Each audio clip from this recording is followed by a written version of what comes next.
Hello दोस्तों, स्वागत है आप सभी का परीक्षा संवाद यूट्यूब चैनल पे। और हम यहाँ पे जो एक सीरीज कर रहे थे, हमने एनवायरनमेंट ऑलरेडी उसमें कंप्लीट कर लिया था। एनवायरनमेंट में हमने बात करी थी 16 से 17 क्वेश्चन आते हैं। और बाकी अभी जो हमारा दूसरा सेक्शन है वो है स्कीम्स एंड इंडेक्स को लेकर के। इसमें से आपको 2 से 3 मिल जाएंगे। एटलीस्ट हम बात करें तब भी आपको एक क्वेश्चन तो यहाँ से ज़रूर मिल जाएगा इंडेक्स से। स्कीम्स की बात करें तो आपको मिनिमम 2 क्वेश्चन यहाँ से स्कीम से मिल जाएंगे, तो आप सोचिए कि 4 क्वेश्चन का है। अब देखेंगे 12-14 आपको ये टोटल जो पेजेस का आपको ये मटेरियल आपको टोटल पड़ेगा। अब ये हम यहाँ पे थोड़ा सा इसको और डिटेल करके चल रहे हैं कि भाई यूपीपीसीएस का आता है, बीपीएससी 71 आएगा, आरएएस का पेपर आता है, एमपीपीसीएस का भी अभी मेंस लगा हुआ है। तो अब जो एमपीपीसीएस का मेंस है उसमें बहुत डिटेल वाले क्वेश्चन नहीं आते, शॉर्ट टाइप के क्वेश्चन आते हैं। तो इतना जो डाटा है इससे काम चल जाएगा। इसे योजना वगैरह पूछी जाती है तो उसमें आते हैं 50 वर्ड में लिखिए, 100 वर्ड में लिखिए, 30 वर्ड में इसको एक्सप्लेन करिए। उस टाइप के जो क्वेश्चन आते हैं उनको हैंडल करने के लिए काफ़ी है ये डाटा। ठीक है। यहाँ पे जो पहली स्कीम हम यहाँ पे पढ़ने वाले हैं, फरवरी 2024 की हम बात करें। ऑलरेडी जनवरी 2024 हम कंप्लीट कर चुके हैं। पीएम मित्र पार्क योजना, आपको स्टेट पीसीएस में आपको फुल फॉर्म भी मिल जाएगा लिखने के लिए। जैसे यूपी पीसीएस का पेपर उठा के देखेंगे तो ऑलरेडी उज्ज्वला योजना या इस तरह की जो योजना है उनकी फुल फॉर्म पूछी गई हैं। तो ऐसे ही पीएम मित्र का मतलब है PM mega integrated textile reason and apparel park योजना। इसमें 5F का कॉन्सेप्ट है, field, fibre, factory, fashion, foreign. Total 5F है इसमें। तो ये 5F इसमें आपसे पूछ भी सकता है कि जो पीएम मित्र पार्क योजना है इनके 5F में निम्न में से कौन सा एक एफ शामिल नहीं है या निम्न में से कौन सा एक एफ शामिल है, तो वो भी याद रखिएगा। अब अगर हम बात करें तो ये पार्क बनने कब तक है, तो 2026-27 तक ये पार्क स्थापित कर दिए जाएंगे। क्यों ये स्कीम है, तो ये इसलिए ताकि जो कपड़ा बनेगा उसमें देखो खेत में कपास पैदा होगा या जूट पैदा होगा, खासतौर से हम कपास को यहाँ पे ले रहे हैं, कपास पैदा होगा, फिर वो जाएगा फैक्ट्री में, फिर वो रिफाइन होगा, फिर उससे कपड़े बनेंगे, फिर उनको काट करके मतलब सिल करके फिर उनके प्रॉपर ड्रेसेस बनाए जाएंगे, फिर उसमें भी अलग अलग स्टाइल के, फिर वो फाइनली कहाँ पे आएगा, वो आएगा रिटेल में। अब रिटेल में भी हम कहाँ पे भेजेंगे उसको, फॉरेन में भी भेजेंगे। और ये क्या माइंड सेट रख के हमने तैयार करी योजना, क्योंकि भाई भारत किसी जमाने में, इवन अंग्रेज ने जब तक पूरा कब्जा नहीं कर लिया है, जब तक औद्योगिक क्रांति ब्रिटेन में नहीं हो गई है, उस टाइम तक भारत पूरी दुनिया में इकलौता सूती वस्त्रों का निर्यातक था। थोड़ा बहुत मिस्र वगैरह से होता था, लेकिन अगर हम ऑल ओवर वर्ल्ड में देखें कब्जा किसका था, तो भैया भारत के ही कपड़ों का था। रोम उस टाइम पे पूरी दुनिया की सबसे विकसित संस्कृति मानी जाती थी, लेकिन वहां के लोग भी इंडिया से जो कपड़ा आता था उसके लिए मरे जाते थे। आप ये मान लीजिए कि जैसे जैसे अपने यहाँ पे नहीं होता है कि गुची का कोई कपड़ा पहन रहा है तो भाई ये क्या है यार, ये तो इसका अलग ही स्टेटस है, भाई पैसे वाला है ये। अभी भी मानते हैं कि नहीं, कोई एप्पल अगर लेके चल रहा है तो एक अपने आप में एक ऐसा आता है कि भाई पैसा वाला होगा शायद। या मान लीजिए अगर कोई फरारी में चल रहा है तो माइंड सेट है कि नहीं पैसा वाला है ये, क्योंकि भाई ये महंगे ब्रांड्स हैं। ऐसे ही जो इंडिया के कपड़े पहनता था वो राजा महाराजा या जो मंत्री होते थे वो कपड़े पहना करते थे। तो इंडिया से ट्रेड में कपड़ा और मसाले मुख्य हुआ करते थे। तो भैया ये इसी चीज़ को ध्यान में रख करके किया गया है कि जिस तरह से भारत प्राचीन काल और मध्यकालीन भारत तक कपड़े के मामले में विश्व का नेतृत्व करता रहा है, वैसे ही आज भी हम वो बन सकें, इसलिए पीएम मित्र पार्क योजना स्टार्ट करी गई है। अब इसमें हम देखते हैं, अब इसमें क्या किया गया है कि भाई देखो, अगर केंद्र सरकार चलाएगी तो राज्यों को प्रॉब्लम, राज्य चलाएंगे तो केंद्र को प्रॉब्लम। तो दोनों ने मिलकर के एक स्पेशल वेंचर तैयार किया गया है। वेंचर मतलब प्रयोजन वाहन, से अलग शब्द सा लगेगा हिंदी में, लेकिन देखो हिंदी में ऐसा ही शब्द लिखा आएगा आपके लिए, इसलिए मैंने एग्जैक्ट वही वर्ड यूज किया है जो यूपीएससी करता है। ठीक है। एक वेंचर, जॉइंट वेंचर स्टार्ट किया है, मतलब एक कंपनी टाइप की बनाई है, उसमें राज्य का भी स्वामित्व है और केंद्र का भी स्वामित्व रहेगा, दोनों की ओनरशिप रहेगी। और इस तरीके से इसको तैयार किया जाएगा। अब अच्छा, इसमें अब देखेंगे इन्वेस्टमेंट कौन कौन करेगा। तो इन्वेस्टमेंट करेंगे, इसमें सार्वजनिक इन्वेस्टमेंट भी होगा, मतलब सरकारें भी इसमें पैसा लगाएंगी, प्लस निजी इन्वेस्टमेंट भी रहेगा। इससे क्या फायदा होगा, गवर्नमेंट का इन्वेस्टमेंट रहेगा तो लोगों को ट्रस्ट रहेगा कि सरकार का है, मतलब सरकार बीच में छोड़ के नहीं भागेगी। एम्प्लॉय हैं उनको भी मतलब भरोसा रहेगा कि भैया सरकारी काम है। प्राइवेट है तो इसका मतलब क्या है, सरकारी काम का यह है कि भरोसे की चीज़ है भैया, छोड़ के नहीं भागेगी। ठीक है। लेकिन सरकारी काम में क्या होता है, डिले होता है बहुत सारा। आज बोला है तो ये 50 साल में भी हो जाए, इस बात की कोई गारंटी नहीं है। अदालतों के केस देख लीजिए, पुल बनते हैं उनका हाल देख लीजिए। तो ये जो पार्क बनेंगे, सरकार का कोई भरोसा है क्या ये कि ये अभी 27 तक हो ही जाएगा? लेकिन जब आप निजी फील्ड से, प्राइवेट लोगों से पैसा ले लेंगे तो वो फिर क्या करेंगे, पूछेंगे कि भैया हमने जो पैसा लगाया उस पैसे का हुआ क्या, हमको बताइए। क्योंकि प्राइवेट जो काम होता है उसमें जो प्राइम मोटो होता है वो होता है प्रॉफिट। तो उनको प्रॉफिट चाहिए, काम जितनी जल्दी होगा प्रॉफिट उतना जल्दी आना शुरू हो जाएगा, प्रॉफिट उतना ज़्यादा होगा। तो वो क्या काम को क्या करवाएंगे, जल्दी करवाएंगे। जो भी इंप्लॉय होंगे, ऑफिसर्स होंगे, वो तुरंत एकदम काम करेंगे बिंदास तरीके से। हमारे यहाँ पे जो गवर्नमेंट में अभी ये ट्रिपल पी मॉडल आया है, अमेरिका वगैरह में क्यों सक्सेसफुल है? पुलिस का देखिए ठीक बिहेवियर है, ठीक है वो एक्सीडेंटली कोई फायरिंग वगैरह हो गई, ये हो गया, क्राइम है उधर भी, ऐसा नहीं कि सब फ्री है, लेकिन फिर भी आप देखेंगे कि जब नॉर्मली कंडीशन में पुलिस बात कर रही होती है तो उनका क्या तरीका होता है, कितने पोलाइट तरीके से बात करते हैं। यहाँ आप देखिए बिना गाली के, बिना लात घूंसे के बात ही नहीं करेंगे। क्यों? क्योंकि यहाँ पे पूरी तरीके से सरकारी मामला है। अभी इनको जैसे कर दिया जाए कि ठीक है भाई 5 साल तक आपको रखेंगे और जहाँ भी आपके बिहेवियर में गड़बड़ी मिली आपको निकाल के खड़ा कर देंगे बाहर। देखिए फिर कैसे पोलाइटनेस आती है। तो ये जो ट्रिपल पी मॉडल है ये बड़ा सही मॉडल है। मैं ये नहीं कह रहा हूँ कि भाई गवर्नमेंट सेक्टर सही है, प्राइवेट सेक्टर सही है, लेकिन देखो एक लिमिट तो हर चीज़ पे होनी ही चाहिए कि भाई अगर मान लीजिए कोई भी गड़बड़ करेगा, जो सही है उसका साथ देना चाहिए, लेकिन जो गड़बड़ कर रहा है उसको तो पनिशमेंट मिलनी चाहिए ना। उसीलिए गवर्नमेंट ने ट्रिपल पी मॉडल यहाँ पे अपनाए हैं। अब पीएम मित्र पार्क अगर सोच के लिखेंगे तो लगेगा हरियाली वरियाली टाइप की कोई चीज़ रहेगी, तो अब पता चला लगाया यहाँ पे एनवायरमेंट मिनिस्ट्री। भैया पीएम मित्र पार्क किससे संबंधित है? तो इसको कपड़ा मंत्रालय इस योजना को चला रहा है। भारत सरकार ने तमिलनाडु, तेलंगाना, गुजरात, कर्नाटक, मध्य प्रदेश, उत्तर प्रदेश और महाराष्ट्र में ये पार्क स्थापित करने की योजना बनाई है। तो ये राज्यों को भी आप याद रख लीजिएगा। अब हम बात करते हैं यहाँ पे जो अगली योजना है उसके बारे में, राष्ट्रीय उद्यमी विकास परियोजना। इसके बारे में बात करते हैं। तो ये क्या है? कौशल विकास और उद्यमता मंत्रालय द्वारा शुरू करी गई है। तो इस मंत्रालय का नाम याद रख लीजिए, क्योंकि मंत्रालयों को नॉर्मली स्टेटमेंट में पूछ लेता है। जैसे कुछ क्वेश्चन आते हैं ना, एक स्टेटमेंट, दो स्टेटमेंट, तीन स्टेटमेंट, तो नॉर्मली ऐसे स्टेटमेंटों में कोई एक में डाल देगा कि कौन सा मंत्रालय है। और ऐसे में आप एक और खास बात देखेंगे, नॉर्मली जो मंत्रालय वगैरह के नाम होते हैं वो गलत होते हैं, मैच नहीं करते। नॉर्मली बात कर रहा हूँ, वैसे नहीं कि बिल्कुल मेरी बात मान के एकदम ठोका बिना देखे कि लाओ पेपर भी नहीं देखेंगे, हमको तो आप आंसर शीट पकड़ा दीजिए, ABCD करके चले जाएंगे, भाई हम तो उनसे पढ़ लिए, ऐसा नहीं करना है। नॉर्मली मैं बात कर रहा हूँ जैसा मुझे अब तक एनालाइज करने पे पता लगा है।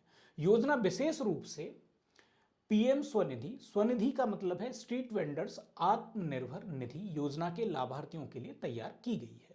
यह कर्मचारियों के कौशल को बढ़ाने और उन्हें नया कौशल प्रदान करने पर केंद्रित है। अब क्यों भाई? जो स्ट्रीट वेंडर्स हैं, जैसे मान लीजिए कि कोई मोची टाइप का कोई काम कर रहा है, या मान लीजिए कोई बड़ा पाव बना रहा है, कोई छोले भटूरे बना रहा है, या जो ठेले वाले हैं, नॉर्मली इनको हम स्ट्रीट वेंडर्स कहते हैं। ठेले वाले आप नॉर्मली वर्ड इसका हिंदी ट्रांसलेशन लगा सकते हैं। तो उन लोगों को अगर कौशल बढ़ेगा तो वो और भी अच्छा कमाएंगे और नई नई चीज़ों को इन्वेंट करेंगे, नए नए तरीके से और भी सर्विस देंगे। अब बढ़िया सर्विस देंगे तो उनके और भी कस्टमर आएंगे और भी उनसे लोग जुड़ेंगे, इसका मतलब उनकी इनकम बढ़ेगी। अच्छा, सरकार ऑलरेडी पीएम स्वनिधि के तहत उनको आर्थिक सहायता भी दे रही है कि भाई आपको क्या है, सस्ता लोन मिल जाएगा। और अगर मान लीजिए, देखो होता क्या है कि जो छोटे स्तर पर जो काम करता है उसको लोन नहीं मिलता, और लोन मिलता भी है तो उसको बड़ा महंगा लोन मिलता है। अब सरकार सस्ता लोन दे रही है और भी तमाम तरह की हेल्प दे रही है। अब सरकार ने क्या किया कि भाई हमने पैसे दे दिए, लेकिन ये बंदा पैसे लौटाएगा कैसे, लोन कैसे लौटाएगा? या अभी हमने इसको पैसे दे दिए तो जब इसको आता नहीं मैनेज करना तो सब खत्म कर डालेगा कुछ ही टाइम में। फिर सरकार ने क्या किया, नहीं हम इसके लिए क्या करेंगे, 22 सप्ताह की एक ट्रेनिंग प्रोवाइड करेंगे इसको। अब उसमें क्या होगा, जिसमें सैद्धांतिक ज्ञान को व्यावहारिक अनुभव के साथ जोड़ा जाता है। अभी आप जो इंटर तक बच्चे पढ़ते हैं, अब भाई मैंने भी पढ़ा है उस लेवल तक, हमें कभी नहीं पता चला था कि भाई फिजिक्स पढ़ रहे हैं तो उसका एग्जैक्टली हमारी लाइफ में क्या है। न्यूटन के 3 नियम है, 3 नियमों के एग्जाम्पल पढ़ लिए फिजिक्स में, फिर भी आपको काफ़ी रिलेटिव चीज़ें मिल जाती हैं। इंटर में पढ़े भाई साइन थीटा, कॉस थीटा, ये वो, कभी किसी ने बोला नहीं, बस रट लिया कि भाई sine square theta plus cos square theta equal 1, बस काम खत्म। ये यहाँ ऐसे आएगा। इक्वेशन में आपको कभी राइट हैंड साइड लेके चलना है, लेफ्ट हैंड साइड प्रूव करना है, लेफ्ट हैंड साइड लेके चलना है, राइट हैंड साइड प्रूव करना है, कभी दोनों को लेके आना है, बीच में प्रूव कर देना है। कभी एग्जैक्टली ये मतलब नहीं बताया कि ये जो हम पढ़ रहे हैं रियल लाइफ में इसका क्या क्या इंपॉर्टेंस है। भाई इंपॉर्टेंस तो है ना हर चीज़ का। अगर मान लीजिए कोई एक कर्व भी बन रहा है, वहाँ पे भी ट्रिग्नोमेट्री का यूज़ हो रहा है, तो फिर मतलब यूज़ तो है उस चीज़ का, बट कभी इस तरीके से समझाया नहीं। अब क्योंकि वो हमारी रियल लाइफ से बिलोंग नहीं करती हैं या वो मैच नहीं करती हैं, तो हमारा धीरे धीरे उस चीज़ से क्या होता है, इंटरेस्ट खत्म होता चला जाता है। तो ये भी एक बड़ी समस्या रहती है। तो अभी क्या करने का प्लान है सरकार का कि जो उनको सैद्धांतिक ज्ञान दिया जा रहा है, जो उनको किताबी ज्ञान दिया जा रहा है। देखो अभी इंटरमीडिएट वाले बच्चे से कहेंगे तुम जॉब कर लो, चलो तुम कमा लो, तो क्या कहेगा, मुझे तो कुछ आता ही नहीं है भाई। इससे तो बढ़िया ये है कि जिस बच्चे ने अपने फादर के साथ बचपन से ही बर्तन बनाना सीखा था, वो उससे कहीं ज़्यादा पढ़ा लिखा है इस मामले में अगर आप देखेंगे तो इस वाले केस में सरकार क्या कर रही है कि जो भी उनकी जो थ्योरेटिकल नॉलेज है उसको एक्सपेरिमेंटल नॉलेज के साथ उनको जोड़ा जाएगा कि भाई तुमने जो अब हम तुमको जो 22 हफ्ते में सिखा रहे हैं, इसको आप अपने ग्राहकों के साथ यूटिलाइजेशन कैसे करेंगे। तो ये भी प्लान है सरकार का।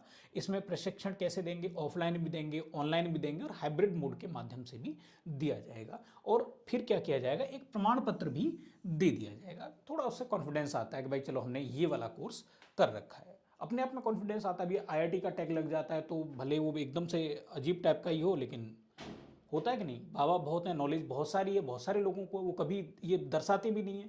आईआईटी बाबा का अपना ही एक रौला है कि नहीं है। क्यों? क्योंकि आईआईटी का टैग लगा हुआ है। अब भले उनको शास्त्रों का कितना ज्ञान है नहीं है, उन्होंने कितना शास्त्र पढ़ा है नहीं पढ़ा है, ये तो वही जाने, लेकिन आईआईटी का टैग अपने आप में क्या कर देता है, बाकी सारी चीज़ों को छुपा दिया। तो ये भी एक बड़ा मायने रखता है, टैग भी, या जो आपके पास जो ये सर्टिफिकेट है, ये भी बड़ा मायने रखता है। आपको बहुत नॉलेज है, हर मर्ज की दवा आप कर सकते हैं, लेकिन आपके पास सर्टिफिकेट नहीं है तो आप झोला छाप हैं। एकदम गधे हैं, ऐसे ऐसे डॉक्टर देख लीजिए एकदम गधे हैं, लेकिन एमबीबीएस की डिग्री दीवार पे लटका रखी है, तो भाई अब एमबीबीएस में पोज रहे हैं वो, तो मायने रखता है सर्टिफिकेट। अब इसमें हम बात करें, ये जो हमारे पास नई स्कीम है इसकी थोड़ी सी बात कर लेते हैं। स्टार्टअप साला, अब नाम से पता चल रहा होगा ये क्या चीज़ है। तो स्टार्टअप साला क्या है, उद्योग और आंतरिक व्यापार संवर्धन विभाग या डीपीआईआईटी द्वारा शुरू किया गया है। तो हमने उस डिपार्टमेंट की बात करी। स्टार्टअप इंडिया का प्रमुख त्वरक कार्यक्रम है, भाई स्टार्टअप इंडिया तेजी से बढ़े, इसके लिए स्टार्ट ये किया गया है। और इसमें है क्या, इसका उद्देश्य क्या है, उद्देश्य बड़ा आप देखेंगे यूपीएससी में, स्टेट पीसीएस में आपको नॉर्मली नहीं मिलेगा। अगर आप यूपी पीसीएस की तैयारी कर रहे हैं तो आप पिछले 3-4 साल से इस टाइप के क्वेश्चंस को देख रहे होंगे। बाकी यूपी पीसीएस में भी पहले नहीं पूछा जाता था। बीपीएससी की तैयारी कर रहे हैं तो उद्देश्य भूल जाइए, कौन से डिपार्टमेंट ने शुरू किया है, डेट क्या है वो याद रखिए। एमपीपीसीएस में भी यही होता है और आरएएस का भी यही हाल है, ठीक है। बाकी यूपी पीसीएस में आप देखेंगे स्टैंडर्ड काफ़ी काफ़ी एनहेंस हो गया है। सो अगर आप यूपी पीसीएस दे रहे हैं तो आप ये स्टेटमेंट वगैरह ये याद रखिए, यूपीएससी दे रहे हैं तो भी याद रखिए, स्टेट में बस आप इतना याद रखिए, अदर स्टेट में बस ये किस डिपार्टमेंट ने स्टार्ट किया है, और कुछ नहीं याद रखना आपको, ठीक है। इसका उद्देश्य मौजूदा उद्यमियों के लिए क्षेत्र विशिष्ट पहल करना है ताकि उन्हें आगे बढ़ाने के लिए आवश्यक ज्ञान, नेटवर्क, धन और मार्गदर्शन तक पहुंच प्रदान की जा सके। और ये क्या है, 3 महीने का एक त्वरक कार्यक्रम है, ठीक है। अब बात करते हैं केंद्रीय प्रसंस्करण केंद्र, सीपीसी। ये अगर इसकी बात करें तो ये क्या है, कॉरपोरेट मामलों के मंत्रालय ने व्यापार करने में आसानी की सुविधा के लिए केंद्रीय प्रसंस्करण केंद्र का संचालन शुरू किया है। अब नॉर्मली क्या है, लोग व्यापार करना स्टार्ट कर देते हैं, उसमें बहुत सारी प्रॉब्लम आती है। और जैसे आप मान लीजिए आपने कोई चीज़ बनाई है, अब कई बार क्या होती है, मार्केट आपको अपने लोकल में मिल जाती है, कई बार क्या होती है दूसरे राज्यों में। अब उसमें भी तमाम सारी प्रॉब्लम है, आपको ईबे बिल बनाना है, जीएसटी है, फलाना है, बहुत सारी चीज़ें रहती हैं। प्रॉब्लम और भी तब आती है जब मान लीजिए विदेश में आपको भेजना है, तो ग्रेडिंग वगैरह का अलग अलग देशों का अलग अलग सिस्टम रहता है। ऐसा नहीं कि सब कुछ, मान लीजिए मिर्ची की आप खेती कर रहे हैं और आपने भरा और एकदम भेज दिया कहीं पे, ऐसे नहीं भाई, ग्रेडिंग का भी तो क्या है क्या नहीं है, वो सारी चीज़ों को सिंप्लीफाई करने के लिए केंद्रीय प्रसंस्करण केंद्र शुरू किया गया है। अब इसकी स्थापना की बात करें तो इसकी स्थापना कंपनी अधिनियम और सीमित देयता भागीदारी अधिनियम के तहत दायर नियामक अनुपालन प्रपत्रों के केंद्रीकृत प्रसंस्करण के लिए की गई है। यह केंद्रीय पंजीकरण केंद्र और त्वरित कॉरपोरेट निकास के लिए केंद्रीकृत प्रसंस्करण की तर्ज पर समयबद्ध और फेसलेस तरीके से आवेदनों को संसाधित करेगा। अब यहाँ पे नोट करने वाली क्या बात है, अब जो सीआरसी हम बार बार जिसका नाम ले रहे हैं, केंद्रीय पंजीकरण केंद्र, ये वाला जो केंद्र है, इसकी हम बार बार बात करें। तो अब कभी मान लीजिए इससे रिलेटेड स्टेटमेंट पूछ लिया जाए तो उसके लिए हमने, तो ये क्या करता है, CRC कंपनियों के तुरंत निगमन के लिए सेवाएं प्रदान करता है, जबकि CPACE कंपनियों के स्वैच्छिक समापन के लिए आवेदनों को केंद्रीकृत प्रसंस्करण प्रदान करता है। ठीक है, स्वैच्छिक समापन मतलब अब मैंने कोई कंपनी खोली, अब मुझे वो कंपनी नहीं चलानी है, मुझे बंद करनी है, तो भाई बंद करने का भी तो प्रोसीजर है, जैसे खोलने का प्रोसीजर है वैसे बंद करने का भी प्रोसीजर है। उसका मतलब ये होता है, देखो कंपनियों के बंद करने के लिए एक तो ये तरीका है, मैं नहीं कर रहा हूँ भाई, मैं दिवालिया हो गया या जो भी है, मैंने फ्रॉड कर दिया, चीट कर दी, तो वो तरीका है। दूसरा, गवर्नमेंट इसलिए बनाती है क्योंकि अगर मान लीजिए सब ऐसे ही कंपनियों को कभी किसी ने ड्रॉप कर दिया, कभी कोई छोड़ के भाग गया, अगर ये काम होगा तो जो इन्वेस्टर्स हैं, जो पैसे लगाते हैं कंपनियों में, या जो शेयर मार्केट है, वो पूरा का पूरा क्या हो जाएगा, डूब जाएगा। क्योंकि भाई इस देश का कोई भरोसा नहीं, क्योंकि ये लोग कब क्या कर डालेंगे किसी के साथ। आप देख रहे होंगे कि जो हमारे जब पूरे विश्व में कोरोना चल रहा था, हमारे देश में लगातार इन्वेस्टर आ रहे थे उस टाइम पे भी जब कोरोना चल रहा था। उसकी वजह क्या थी? उसकी वजह ये थी कि भाई हमारे यहाँ पे आपने उस टाइम पे देखा होगा, ये एक बन गया यूनिकॉर्न बन गई ये कंपनी, 100 यूनिकॉर्न हमारे देश में सबसे तेज़ी से बढ़े। हम ना अमेरिका हमारे टक्कर पे था, ना चाइना टक्कर पे था, हमने 100 यूनिकॉर्न कर लिए थे, और चीन उस टाइम पे 32 यूनिकॉर्न कर पाया था। आप समझ लीजिए 3 गुने से भी ज़्यादा का अंतर हमने क्रिएट करके दिखा दिया था। बाद में फिर हम लोगों ने क्या किया, ये हमारी एक अच्छी आदत है, इसलिए तो हम सक्सेसफुल नहीं हो पाते। अच्छी आदत ये है कि जब कोई हमारा साथ देता है तो हम उसी को डुबा देते हैं, ये हमारी बहुत अच्छी आदत है। और इंडिया में ये आप देखेंगे, जब आप मेडिवल हिस्ट्री पढ़ लीजिए, आप देखिए अंग्रेजों वाले टाइम पे देख लीजिए, हमने एक दूसरे को ही मरवाने में हेल्प करी है। इसलिए तो प्लासी वाले युद्ध में देखेंगे, एक तरफ 50,000 लोग थे, वो हार गए, अंग्रेजों की सेना कितनी थी, 750 लोग, वो जीत गए। तो उसमें हमारा माइंडसेट ही तो था। दुनिया ने या हम लोगों ने मेहनत करी, बहुत सारे लोगों ने भरोसा किया, इन्वेस्टमेंट किया, यूनिकॉर्न बनवाए। सारी की सारी यूनिकॉर्न, जो टॉप 100 यूनिकॉर्न हैं, आप उनकी कभी, क्योंकि अब तो आप सभी के पास गूगल है, इंटरनेट है, यूट्यूब है, जा करके सर्च करके देख लीजिएगा उन यूनिकॉर्न का हालत क्या है। सब के सब दिवालिया हुए पड़े, एक दो यूनिकॉर्न को छोड़ दीजिए, बाकी सब जरोधा वगैरह को छोड़ दीजिए, सब मरे गए। क्यों? क्योंकि हमारा माइंडसेट ये है कि भाई कंपनी डूबेगी, डूब जाएगी, हम तो इसमें से 1-2 बिलियन कमा लेंगे, 500 600 700 करोड़ कमाएंगे, जिंदगी भर ऐश करेंगे, हमें क्या, कंपनी दिवालिया होती है तो हो जाए, लेकिन उससे देश का कितना बड़ा नुकसान हो गया। अब देखिए हमारा पूरा मार्केट, अब अगर सेंसेक्स वगैरह जानते होंगे तो देखा होगा 84,000 तक पहुंच गया था, लौट करके अभी कहाँ चल रहा है, 73,000 पे आ गया था, अभी थोड़ा सा बढ़ा है। उसकी वजह समझ रहे हैं? क्योंकि फॉरेन इन्वेस्टर जो है उसको पता लग गया कि भाई भारतीय लोग भरोसे के, बिजनेस के मामले में उतने भरोसे के लायक नहीं है, इसलिए तो हम नहीं बढ़ पाते हैं। क्यों हमको जाना पड़ता है कतर में और वहाँ पे जॉब करने के लिए? बाकी कतर के लोग हमारे यहाँ पे क्यों नहीं आ रहे हैं जॉब करने के लिए? या अमेरिका के लोग भारत में क्यों नहीं आ रहे हैं भाग भाग करके जॉब करने के लिए? हमारी पॉपुलेशन ज़्यादा है, उसके अलावा ईमानदारी का भी लेवल बहुत कम है, वो सब सेट करना है। कंपनी अगर मान लीजिए विदेशी ने आकर के कोई यहाँ पे कंपनी लाया है, तो उसको पहले ये गारंटी होनी चाहिए कि भाई अगर मैं अपनी कंपनी यहाँ से बंद करके भागूँ तो उसका क्या प्रोसेस है। एप्पल वाला कांड आपने सुन लिया होगा, बंगलोर वाला, एप्पल का एक बहुत बड़ा स्टोर खुला था, उसमें हम लोगों ने क्या किया, पता लगा यहाँ पे एप्पल का स्टोर है, तो भैया वहाँ से जो भी एप्पल के वो लैपटॉप थे, फ़ोन थे, जो ईयरबड्स होते हैं, वो सब चुरा के ले गए। अब आपको लगता है कि वो कभी कोई इस तरह का बड़ा यहाँ पे, अब ठीक है गवर्नमेंट के साथ कोई बड़ा टाई अप होगा तो हो भी सकता है, लेकिन एक नेगेटिव तो एक थॉट गया कि नहीं पूरे वर्ल्ड वाइड। पाकिस्तान का वो सुना होगा कि भाई पूरा एक एशिया का सबसे बड़ा मॉल बता रहे थे उसको, वो जिस दिन उसका इनॉग्रेशन हुआ उसी दिन उसको लूट लिया लोगों ने। यही हमारा भी माइंड सेट है, पाकिस्तान को अलग से थोड़ी ना गया, हम ही से तो गए हैं ना वो लोग, वही सेम माइंड सेट है। तो वो माइंड सेट ठीक हो, इसके लिए भरोसा दिलाने के लिए विदेशी लोगों को, ताकि प्रॉपर तरीके से इन्वेस्टमेंट हो, सारी चीज़ें ठीक तरीके से चलें, इसलिए ये सिस्टम तैयार किया गया है। चलिए अब आगे चलते हैं, स्वयं प्लस प्लेटफॉर्म की बात करते हैं। तो ये क्या है, इसके बारे में थोड़ा सा देखते हैं। केंद्रीय शिक्षा और कौशल विकास और उद्यमता मंत्री ने L&T, माइक्रोसॉफ्ट और सिस्को जैसे उद्योग के नेताओं के सहयोग से स्वयं प्लस प्लेटफॉर्म का शुभारंभ किया है। तो कौन सा है? केंद्रीय शिक्षा और कौशल विकास उद्यमता मंत्रालय, ये इसको मतलब ऑर्गेनाइज कर रहा है या इसको स्टार्ट कर रहा है। ठीक है, भारतीय प्रौद्योगिकी संस्थान या मतलब IIT मद्रास कहिए द्वारा संचालित है। इस मंच का उद्देश्य क्या है? तो आईआईटी मद्रास इससे जुड़ा हुआ है, शिक्षा मंत्रालय से जुड़ा हुआ है। अब उद्देश्य की बात कर लेते हैं। विनिर्माण, ऊर्जा, कंप्यूटर विज्ञान, इंजीनियरिंग, आईटी, प्रबंधन अध्ययन, स्वास्थ्य सेवा, आतिथ्य और पर्यटन जैसे क्षेत्रों को कवर करते हुए रोजगार और व्यावसायिक विकास पर ध्यान केंद्रित करने वाले पाठ्यक्रम पेश करना है। स्वयं प्लस कॉलेज के छात्रों और आजीवन शिक्षार्थियों की रोजगार क्षमता बढ़ाने के लिए उद्योग भागीदारों से वास्तविक दुनिया की विशेषज्ञता के साथ अकादमिक कठोरता को जोड़ता है। अब इसको समझ लेते हैं सिंपल सी बात में कि ये कहने का यहाँ पे क्या मतलब है। इसका मतलब ये है कि अभी जैसे हमने थोड़ी देर पहले स्ट्रीट वेंडर्स के लिए जो बात करी थी, सेम उसी बात को यहाँ पे हम दूसरे तरीके से बस बोल रहे हैं। बात ये है कि हम देखो पढ़ाते हैं कुछ, मार्केट में चल रहा होता है कुछ और।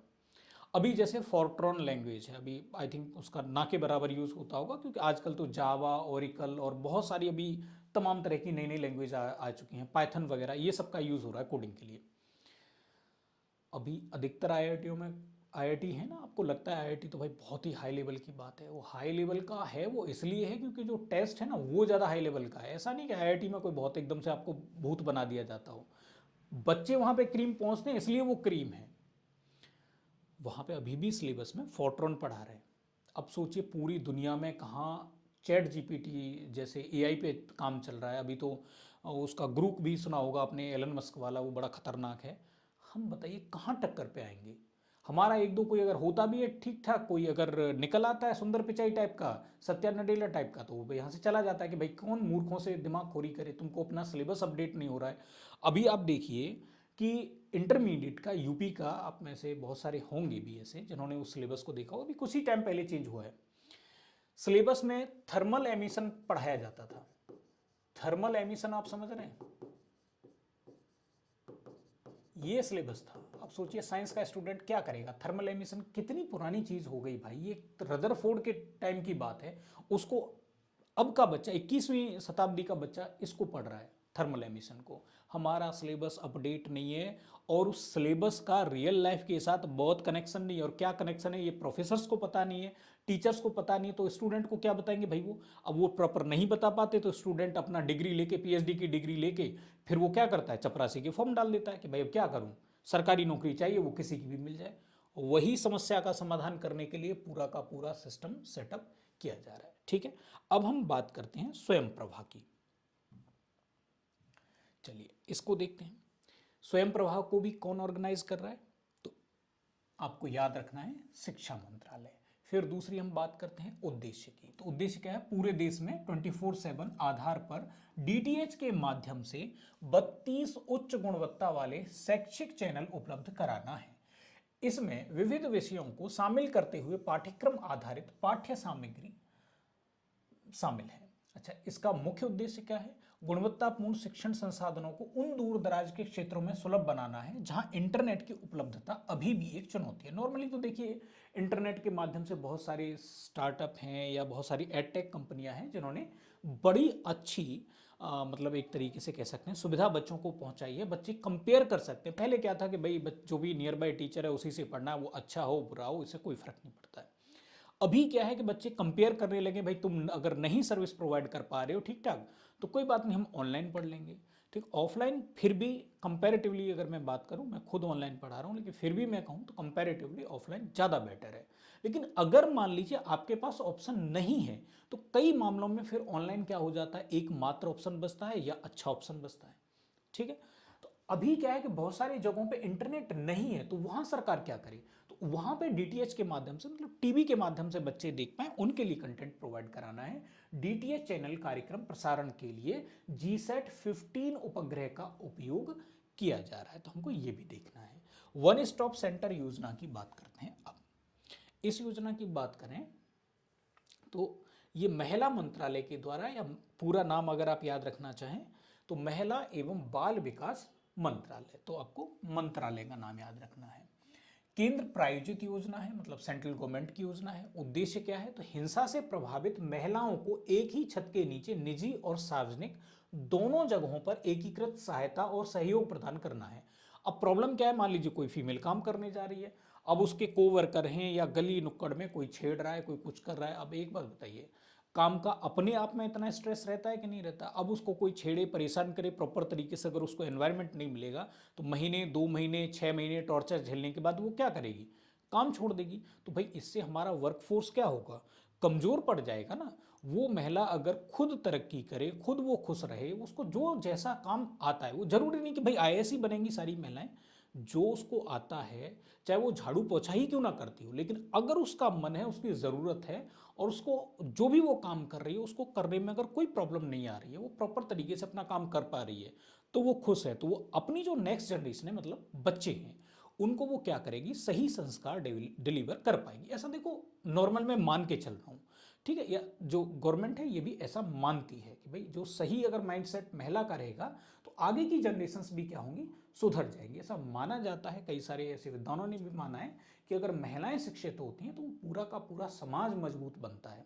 महिलाएं अगर काम कर पाएंगी तो पूरा का पूरा समाज तरक्की करेगा। तो भैया इसमें क्या है, अगर उनके प्रति हिंसा होगी, मारपीट होगी, गाली गलौज होगी, छेड़छाड़ होगी, अब महिला पता चला अपना काम धाम छोड़ के घूम रही है, भैया मेरी ये शिकायत सुन लो, शिकायत सुन लो, अब कोई सुन नहीं रहा है।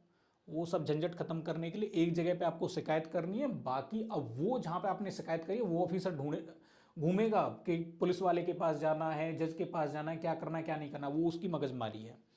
यह जाति, वर्ग, धर्म, क्षेत्र, लैंगिक रुझान या वैवाहिक स्थिति के बावजूद हिंसा से प्रभावित 18 वर्ष से कम उम्र की लड़कियों सहित सभी महिलाओं का समर्थन करती है, मतलब सबको कवर करती है। अब इसमें देखो एक बात और है, भी नॉर्मली क्या हमारे यहाँ पे माना जाता है ना, 18 साल की महिलाओं की शादी की एज है, तो अब महिला की जो डेफिनेशन है वो 18 साल से ऊपर की है, लेकिन इसमें क्या किया गया, 18 साल से अगर कम की भी है तो भी उसको महिला मान करके, वो लड़की हो महिला हो, फीमेल होनी चाहिए, तो फीमेल को यहाँ पे कंसीडर किया गया है। इस योजना को निर्भया फंड के माध्यम से वित्त पोषित किया जाएगा, मतलब जो पैसा इसमें खर्च होगा, अगर कोई महिला का मान लीजिए केस है तो उसको हैंडल करने के लिए भाई पैसा भी तो लगेगा ना, तो वो खर्च कहाँ से आएगा, तो निर्भया फंड से वो खर्च आएगा। ये फंड की बात अगर हम करें तो 2012 में दिल्ली में एक गैंग रेप का केस हुआ था, निर्भया केस उसको नाम दिया गया था।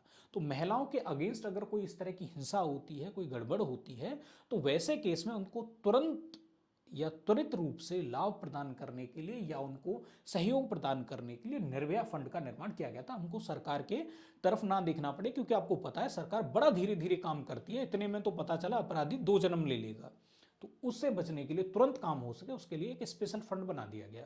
ठीक है, केंद्र सरकार इस योजना के तहत 100% वित्तीय सहायता प्रदान करेगी, तो केंद्र सरकार ही पूरा वहन करेगी, राज्य सरकारों के ऊपर इसमें बिल्कुल भी निर्भर नहीं रहा गया है, क्योंकि कोई राज्य ये कहेगा केंद्र में किसी और की सरकार है, राज्य में किसी और पार्टी की सरकार है, तो वो आपस में ही लड़ते रहेंगे, मरते रहेंगे, वो इंडियन पॉलिटिक्स का आप समझते ही हैं।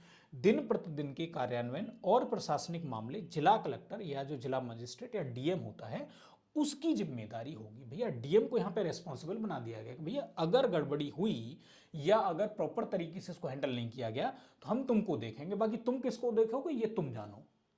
ये भी ठीक है कि भाई किसी को एक को कायदे से रेस्पॉन्सिबल बना दीजिए, अब वो भुगतेगा फिर।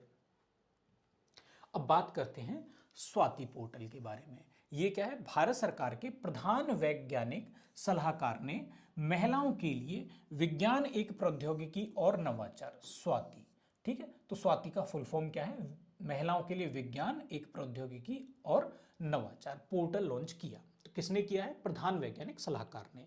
उद्देश्य क्या है, तो इसका है स्टेम में, स्टेम का मतलब है यहाँ पे science, technology, engineering, mathematics and medicine. तो स्टेम में भारतीय महिलाओं और लड़कियों का प्रतिनिधित्व करने वाला एकल ऑनलाइन पोर्टल बनाना है। पोर्टल एक पूर्ण इंटरेक्टिव डेटाबेस है और भारत में अपनी तरह का पहला है, जिसे राष्ट्रीय पादप जीनोम अनुसंधान संस्थान नई दिल्ली द्वारा विकसित, होस्ट और रखरखाव किया जाता है। तो इसका नाम याद रखिएगा कि राष्ट्रीय पादप जीनोम अनुसंधान संस्थान नई दिल्ली। ऐसे पूछा जा सकता है स्टेट पीसेस में कि ये संस्थान कहाँ है। अब सारे संस्थान तो भैया रट नहीं सकते ना, लेकिन अब ये न्यूज़ में रहा है तो इसलिए आप इसको थोड़ा सा याद रख लीजिए। कुल मिलाकर के बात करें भाई, उद्देश्य आखिर इसकी ज़रूरत क्यों पड़ी, स्टेम के लिए और भी कई सारी योजनाएं सरकार ने चला रखी हैं, क्यों ज़रूरत पड़ रही है, क्योंकि ऐसा माना जाता है कि जो लड़के होते हैं उनका साइंस में इंटरेस्ट ज़्यादा होता है, या ये कहिए कि लड़कों का जो दिमाग है वो साइंस, मैथमेटिक्स या जो साइंस से रिलेटेड जो भी चीज़ें हैं उनमें थोड़ा सा ज़्यादा चलता है। जो ह्यूमैनिटीज़ के जो सब्जेक्ट होते हैं उनमें महिलाओं का दिमाग ज़्यादा चलता है। अब देखो एग्जैक्टली क्या है क्या नहीं मुझे नहीं पता, मैं उस तरह का कोई साइंटिस्ट तो हूँ नहीं, पर मैंने ऐसा पढ़ा है साइकोलॉजी में कि भाई, और बायोलॉजी को भी अगर हम दोनों को इंटरेक्ट करके देखें, दोनों को कनेक्ट करके, कि जो लड़कों का दिमाग होता है वो थोड़ा सा बड़ा होता है, लड़कियों का दिमाग थोड़ा सा छोटा होता है। लेकिन अगर इसकी बात करें तो इसका 5%, एवरेज बात कर रहा हूँ, ये नहीं हर लड़के का ही 5% एक्टिव होता है, इनका 5% 6% एक्टिव होता है। और लड़कियों का क्या होता है, इनका 7 से लेकर के 8% एक्टिव होता है। मतलब जो वॉल्यूम की बात करें, वजन की बात करें, तो लड़कियों का दिमाग थोड़ा कम होता है, लेकिन उसका जो एक्टिव हिस्सा है वो ज़्यादा होता है। और लड़कों का दिमाग साइज में बहुत बड़ा होता है, लेकिन उसका एक्टिव हिस्सा बहुत छोटा सा होता है। इसलिए लड़के क्या होते हैं, बात करते करते भूल जाते हैं। फिलोसोफर आप देखेंगे लड़के ज़्यादा होते हैं, साइंस में लड़के ज़्यादा एक्टिव होते हैं, ऐसी मान्यता है, सामाजिक मान्यता। मैं ये नहीं कह रहा हूँ कि मैं बोल रहा हूँ अभी केस कर दो मेरे ऊपर, ठीक है। लड़कियों का दिमाग क्या है, एक्टिव ज़्यादा होता है, न्यूरॉन्स जल्दी जल्दी कनेक्ट कर पाते हैं, इसलिए आर्गुमेंट वाली जितनी भी चीज़ होंगी, एनालिटिकल जितनी भी चीज़ें होंगी, उनमें लड़कियां ही टॉप करेंगी। तो इसलिए आप देख रहे होंगे अब लड़कियां जब यूपीएससी का फॉर्म डालने लगी हैं, तो आप बताइए पीटी के रिजल्ट में लड़कियां आपको ढूंढने से बहुत कम मिलेंगी। परसेंटेज कभी निकाल के देख लीजिएगा, और मेंस के बाद रिजल्ट आता है तब परसेंटेज निकाल के देख लीजिएगा, लड़कियां ज़्यादा पास हो जाती हैं। टॉप 10 में उठा के देख लीजिएगा अब कितनी लड़कियां आ रही हैं, हर दूसरे साल दो तीन लड़कियां टॉप 1 2 3, तीनों की तीनों लड़कियां। वजह आप बोर्ड के एग्जाम्स उठा के देख लीजिए, एनालिटिकल पेपर होता है ना, डिस्क्रिप्टिव लिखना पड़ता है, तो उसमें देख लीजिए लड़कियां टॉप करती हैं। अब आ जाइए आईआईटी का पेपर, ऑब्जेक्टिव है, ऑब्जेक्टिव में लड़के अच्छा परफॉर्म करते हैं। आ जाइए नीट का पेपर, नॉर्मली आप देख लीजिए टॉप 100 में कितनी लड़कियां होंगी, नॉर्मली लड़के टॉप करते हैं उसमें। ये एक नॉर्मल बता रहा हूँ, ऐसा नहीं कि ये मैं जो बोल रहा हूँ ये बिल्कुल सत्य है, ऐसी मान्यता है, ऐसा कुछ लोगों का मानना है, मेरी तरफ से ये ऐसा बिल्कुल नहीं है, ठीक है। अब आगे बात करते हैं युवा वैज्ञानिक कार्यक्रम या युविका के बारे में। युविका क्या है, इसरो द्वारा स्कूली बच्चों के लिए 2 सप्ताह का आवासीय कार्यक्रम है।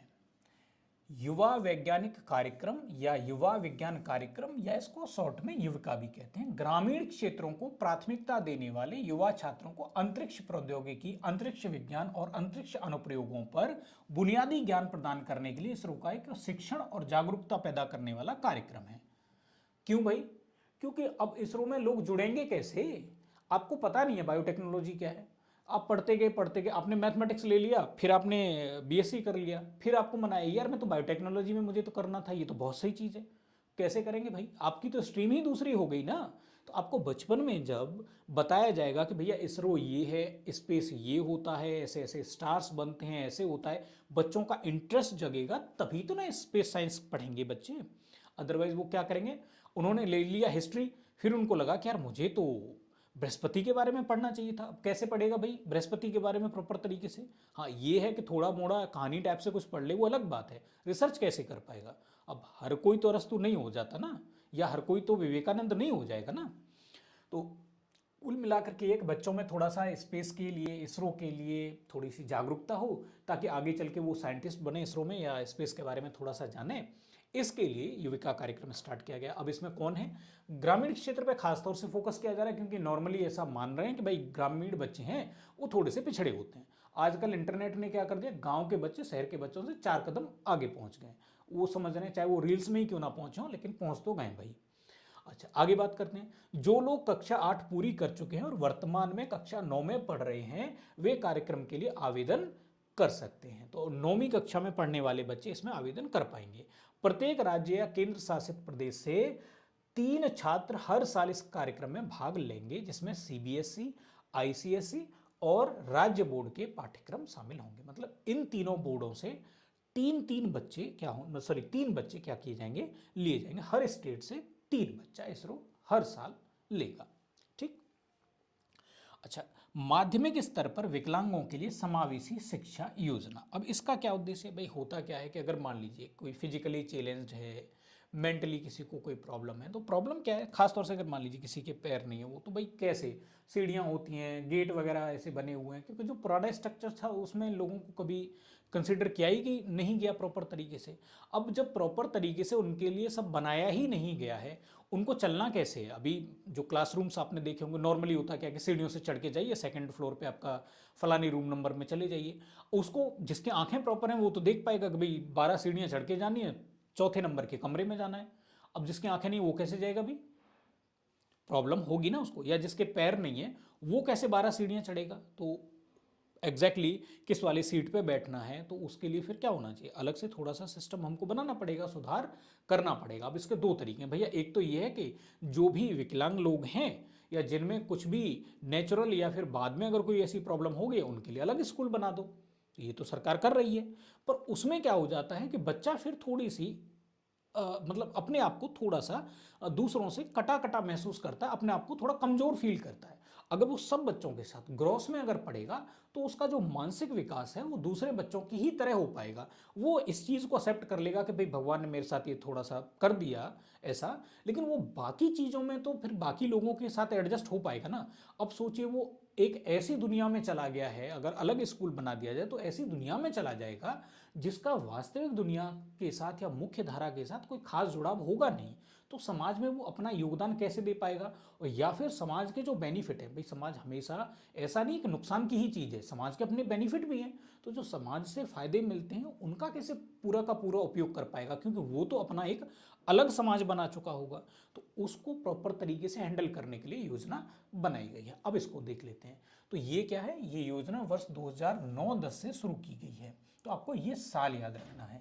फिर क्या है, इस योजना का उद्देश्य क्या है, विकलांग सभी छात्रों को 8 साल की प्रारंभिक स्कूली शिक्षा पूरी करने के बाद समावेशी और सक्षम वातावरण में 4 साल की माध्यमिक शिक्षा प्राप्त करने में सहयोग प्राप्त करने में सक्षम बनाना इसका उद्देश्य है। ताकि 8 तक तो बच्चा क्या करता है। अब आप कहेंगे 8 तक कैसे गया भाई वो स्कूल में? भाई 8 तक क्या होते हैं, स्कूल गांव गांव में होते हैं, नज़दीक होते हैं, तो उनके माँ बाप भी उसको लेके जा सकते हैं। 9th 10th 12th 11th ये स्कूल क्या होते हैं, दूर होते हैं, मान लीजिए 4 किलोमीटर दूर। अब बच्चा कैसे जाएगा भाई वहाँ पे? तो माँ बाप हर टाइम नहीं जा सकते ना। यहाँ पे तो ये है कि अब 5 मिनट की बात है भाई, स्कूल तक छोड़ आए फिर स्कूल से ले आए। तो ऐसे बच्चों पे खास हमको ध्यान देने की ज़रूरत है। अगर ध्यान नहीं देंगे तो बच्चा क्या कर देगा, स्कूल छोड़ देगा, तो ड्रॉप आउट रेट बढ़ जाएगा। तो ये तो हमारा जो सर्वसमावेशी शिक्षा का जो उद्देश्य है वही फेल हो जाएगा ना। तो उस चीज़ को हैंडल करने के लिए किया गया है। अब इसमें क्या है, यह कक्षा 9 से 12 में विकलांग बच्चों की समावेशी शिक्षा की सहायता प्रदान करता है, के लिए सहायता प्रदान करता है। यह योजना कक्षा 9 से 12 में विकलांग व्यक्ति अधिनियम और राष्ट्रीय न्यास अधिनियम के तहत परिभाषित एक या अधिक विकलांगताओं वाले सरकारी स्थानीय निकाय और सरकारी सहायता प्राप्त स्कूलों में माध्यमिक स्तर पर पढ़ने वाले सभी बच्चों को कवर करती। प्राइवेट स्कूल में ये नहीं है, आपको ये भी ध्यान रखना है। किसी भी तरह की अगर कोई सरकारी सहायता मिल रही है, वो चाहे मदरसा ही क्यों ना हो, उन सभी पर ये लागू है। इस योजना के तहत प्रत्येक राज्य में आदर्श समावेशी स्कूलों की स्थापना की परिकल्पना की गई है। राज्य सरकारों या केंद्र शासित प्रदेशों के या प्रशासनों के स्कूल शिक्षा विभाग कार्यान्वयन एजेंसियां, तो जो भी चाहे वो राज्य सरकार का हो, चाहे स्टेट मतलब चाहे यूटी का हो, उनका जो शिक्षा विभाग होगा उनको क्या बनाया गया है, हर एक राज्य का शिक्षा विभाग क्या होगा, कार्यान्वयन एजेंसी या नोडल एजेंसी उसको बनाया गया है। भाई रेस्पॉन्सिबल एजेंसी भी तो बनानी है ना, तभी ना पता चलेगा। अच्छा, अब एक और योजना देखते हैं, फिर आगे देखते हैं। गृह पोर्टल की घर पोर्टल की बात करते हैं। तो घर पोर्टल का क्या मतलब है? यहाँ पे घर का मतलब है गो होम और unite portal, go home and unite portal. ठीक है, बन गया। घर को राष्ट्रीय बाल अधिकार संरक्षण आयोग द्वारा विकसित और लॉन्च किया गया है। ठीक है, तो घर पोर्टल किससे रिलेटेड है? बालों के अधिकार से कहीं ना कहीं रिलेटेड होगा। बाल वो वाले बाल नहीं, बाल मतलब बच्चे वाले बाल, बाल गोपाल जिसे कहते हैं वो वाले। यह किशोर न्याय अधिनियम 2015 के तहत प्रोटोकॉल के अनुसार बच्चों की बहाली और प्रत्यावर्तन की डिजिटल निगरानी और ट्रैक करने के लिए एक पोर्टल है। अब आपने देखा होगा, फेसबुक चलाते होंगे, इंस्टाग्राम चलाते होंगे, तमाम बार आपने तो ये बच्चा खो गया है, और पोस्ट आपने 10 साल पहले भी देखी थी, अभी भी देख रहे हैं उसको, 5 साल पहले भी देखी थी, फिर वो रिपीट होके आ गई। पता कैसे चलेगा भैया ये बच्चा मिल गया है?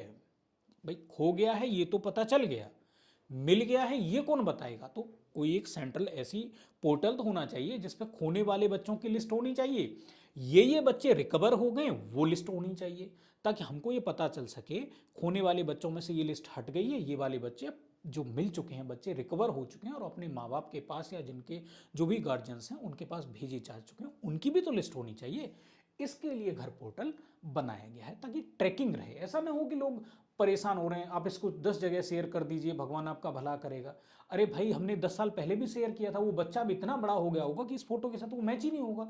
कई बार लोग अपना पीआर करने के लिए ऐसे तमाम सारी न्यूज़ फैलाते रहते हैं, उन चीज़ों को हैंडल कैसे करेंगे? तो एक ऑथेंटिक पोर्टल बना दिया सरकार ने कि भाई तुम कहीं ऐसी वैसी अफवाहों पे ध्यान मत दो, यहाँ जाके देखो बच्चा अगर खो गया है इस पोर्टल पे आपको अगर है तो ऑथेंटिक न्यूज़ है, नहीं है तो भाई मत मानिए आप।